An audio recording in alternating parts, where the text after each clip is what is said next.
আমাদের অনেক সময় মাথা ব্যথা হয়ে থাকে। মাথা ব্যথার জন্য আমরা অনেক কষ্ট এবং যন্ত্রণা অনুভব করি। দেখা যায় এই মাথা ব্যথার জন্য আমরা আমাদের দৈনন্দিন কাজকর্ম, অফিসের কাজকর্ম, এমনকি পারিবারিক যে কাজকর্মগুলো করতে পারি না।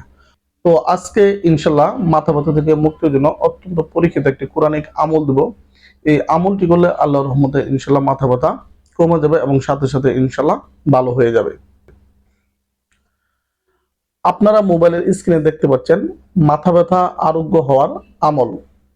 তারপর আপনারা যে আয়াতে কারিম দেখতে পাচ্ছেন, যে আয়াতে কারিমটি হচ্ছে পবিত্র কোরআনের সূরা ফুরকান এর আয়াত নং ৪৫ এবং ৪৬। আমি আপনাদেরকে এর বাংলা উচ্চারণ পাঠ করে শোনাচ্ছি। আউযু বিল্লাহি মিনাশ শাইতানির রাজিম। বিসমিল্লাহির রহমানির রহিম।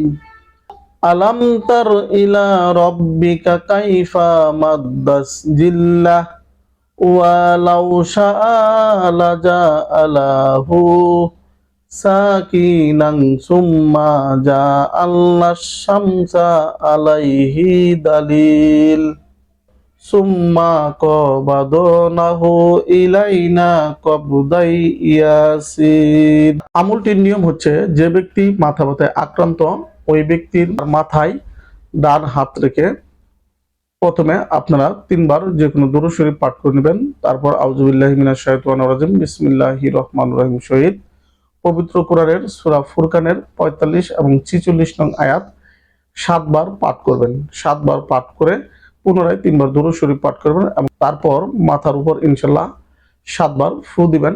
তারপর রোগীকে জিজ্ঞাসা করবেন যে তার মাথা ব্যথা কমছে কিনা। যদি মাথা ব্যথা কমে যায় তাহলে আর এই আমলটি করার প্রয়োজন নেই। যদি বলে যে মাথা ব্যথা কিছুটা কমেছে, তাহলে পুনরায় পূর্ব নিয়মে আবার এই আমলটি করুন। তো ইনশাল্লাহ এইভাবে যদি ২ থেকে ৩ বার আমলটি করেন, আল্লাহর রহমতে ইনশাল্লাহ সাথে সাথে ওই সময়কার মধ্যে আল্লাহর রহমতে ইনশাল্লাহ মাথা ব্যথা কমে যাবে। ইহা অত্যন্ত পরীক্ষিত কোরআনিক আমল।